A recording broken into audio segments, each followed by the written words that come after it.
Mga naging asawa di umano ni Nora Aunor na umamin at nag-deny nito. Maraming kalalakihan ang nabighani sa pagiging mabuting tao at mapagmahal ni Nora Aunor, kaya naman marami ang napabalitang na link at nakarelasyon nito. Pero mayroong dalawang tao ang pinag-usapan noon na pinakasalan din di umano ng superstar bukod pa sa alam ng publiko na pagpapakasal niya sa ama ng mga anak niyang si Christopher De Leon. Richard Merck, isa sa mga nabalitang malapit na lalaki sa buhay ng yumaong national artist at nag-iisang superstar Miss Nora Aunor, ay ang sikat na jazz singer na si Richard Merck. Kilala si Richard sa larangan ng singing at maraming babae ang nabighani ng kanyang magandang boses noong siya ay aktibo pa. Siya rin ang tinawag na Prince of Jazz ng Pilipinas at hanggang ngayon ay wala pang ibang nakakakuha ng titulong ito mula sa kanya. Ipinanganak si Richard sa Angeles City, Pampanga sa mga magulang na sina James Merck at Anne Brazil Wolf, na isang sikat na jazz singer noong panahon niya. Marami ring natutunang musical instruments si Richard na patugtugin, tulad ng percussions, drums, guitars, keyboard at bass. Masasabi ngang all-rounder si Richard pagdating sa pagpaperform. Nagsimula naman siyang umarte at umawit sa edad na 7. Dahil sa kanyang ina, si Richard din ay nabighani sa kakaibang genre ng jazz music. Gayunpaman, limitado pa noon ang jazz listeners at fans. Pero para mas lumawak ang kanyang audience, naisipan niyang lumipat mula jazz patungo sa pop music. Ngunit nararamdaman at nakikita pa rin ang disiplina ng jazz music sa kanyang sarili. Kaya naman minabuti na lang niyang gumawa ng sarili niyang estilo ng jazz. Ang isa sa mga pinakaunang programa noon na hinost ng kilalang MC na si Eddie Ilarde na Dairy Gold Jamboree 1969 Bulilit Contest sa Channel 11, kung saan niya co-host ang sikat din noon na si Laila Benitez, ay nakapag-produce ng sikat na contestants tulad ni na Richard Merck na naging kampyon sa loob ng 18 weeks at Nora Aunor na naghari naman bilang kampyon sa loob ng 14 weeks. Dito unang nagkakilala sina Richard at Ate Guy.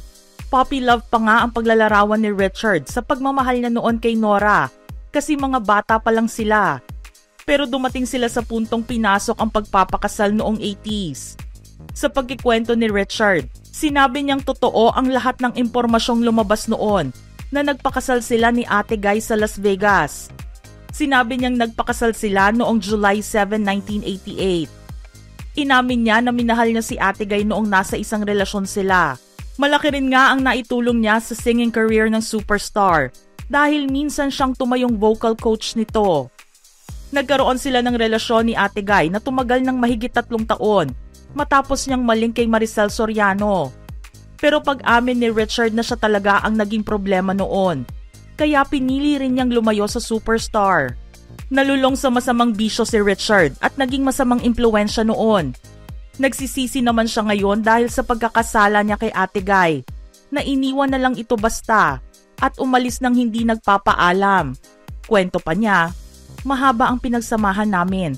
I felt really sad. Pero ang mga sumunod na pinakawalan niyang impormasyon ang ikinagulat ng mga tao. Hindi pa kasi sila di umano na divorce. So we were not divorced. We never went to Vegas to divorce. So malungkot. Sinabi pa nito na si Ate Guy daw ang nag-aya na sila ay magpakasal noong nasa Amerika sila. Mabilis naman siyang sumagot ng oo dahil mahal naman niya ito. Kaya naman sobra ang lungkot at sakit na kanyang naramdaman nang dalawin si Ate Guy sa Heritage Park noong nakaraang araw. Sinabi niyang she lost his ex-wife at habang umiiyak sa harapan nito ay humingi siya ng tawad kay Ate Guy. I apologize so much to her.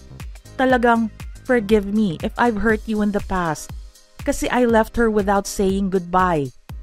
Naging business-minded naman si Richard at binuksan ang kanyang Merck's Bar Bistro sa Makati area, nakilala sa kanilang Wednesday Jazz Festival. Nagkaroon din ito ng branch sa Tagaytay. Kasama niyang nag-manage dito ang yumao niyang misis na si Ronnie Tapia Merck. Kinasal sila noong December 8, 1999 at nagkaroon ng isang anak na babae. Na-diagnose si Ronnie ng stage 4 colon cancer at nang malaman niya ito ay naging depressed siya at nagpakalango sa alak. Subalit sa lahat ng dinanas ni Richard sa buhay, malaki naman ang kanyang pasasalamat dahil buhay pa siya ngayon matapos na maaksidente noong 2016. Mas lalo niyang minahal ang buhay na ipinahiram sa kanya matapos naman na malampasan ang pagkaka-admit sa ICU noong 2019 dahil sa diabetes complications. Ayon sa kanyang half-sister na si Rachel Ann Wolf na isa ring singer at artista noon, lumalaban ang kanyang kapatid at pinipilit na gawing maayos ang kanyang buhay ngayon. Nori Sayo. Nabalita naman noong 2007 ang tungkol sa di umano'y pagpapakasal ni Ate Guy sa kanyang manager na si Nori Sayo sa Amerika. Isang musical arranger at director si Nori na naging kaibigan ng superstar. Naging katuwang siya nito noong panahong dumaranas ng maraming problema sa buhay si Ate Guy. Hindi rin siya nito iniwanan at pinamahalaan din ang singing career nito sa Amerika. Base kasi sa lumabas na impormasyon sa Marriage Inquiry System ng Clark County sa Las Vegas, Nevada, makikita ang pangalan nilang dalawa na nakalista sa mga ikinasal noong May 22, 2000. Subalit mariing itinanggi ito ni Nori at sinabing hindi pinapayagan ng State of Nevada ang same-gender marriage. Tanging ang State of Massachusetts lamang ang pumapayag sa ganoong klase ng kasalan. Kaya mali ang impormasyong nakalagay sa website ng Clark County. Aniya nakatira si Nora sa Los Angeles habang siya ay naninirahan sa San Francisco. May halos 7 oras din ang layo ng mga lugar na ito sa isa't isa. Matapos makipag-usap ni Nori sa mga abogado, inakala niyang may ibang tao ang nag-apply para sa permit na ito, kung kaya't isang entry na naglalaman ng kanilang mga pangalan ay kasama sa nasabing database. Matatandaan na si Nori ang kasama ni Ate Guy sa Amerika nang masampahan ito ng kaso na may kinalaman sa ipinagbabawal na gamot. Taong 2005 na mangyari ito dahil sa umano'y possession ng methamphetamine o shabu. Ang kaso ay ibinasura naman ng Superior Court ng Los Angeles matapos niyang makumpleto ang isang 18-month drug rehabilitation program. Nilinaw din ni Nori na hindi nagtagal si Nora sa kulungan at lahat ng kanyang mga drug test ay naging negatibo. Naiulat din na matapos mawala sa bansa ni Ate Guy sa nakalipas na 3 taon at 6 na buwan, nakapag-file siya ng kanyang green card sa United States. Ang permanenteng residence card na ito ay magbibigay daan sa kanya na manirahan at magtrabaho ng permanente sa Amerika. Kapag nakuha niya ang green card na ito, malayang makakaalis ang superstar sa US para sa bakasyon o trabaho.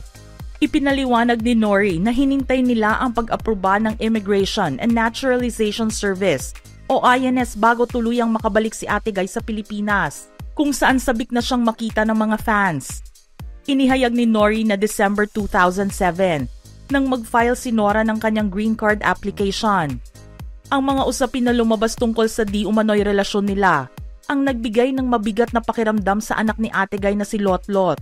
Kwento kasi nito na noong makauwi sila mula Amerika pabalik ng Pilipinas, ay hindi ipinaalam sa kanila at wala siyang natanggap na tawag mula rito. Ito rin ang pinag-usapan noon sa entertainment world dahil tila nagkaroon ng lamat ang relasyon ni Ate Guy at kanyang mga anak dahil sa balita kay Nori Sayo. Nilinaw naman ni Nori na hindi valid ang kasal na sinasabi ng mga tao na nangyari sa pagitan nila ni Ate Guy.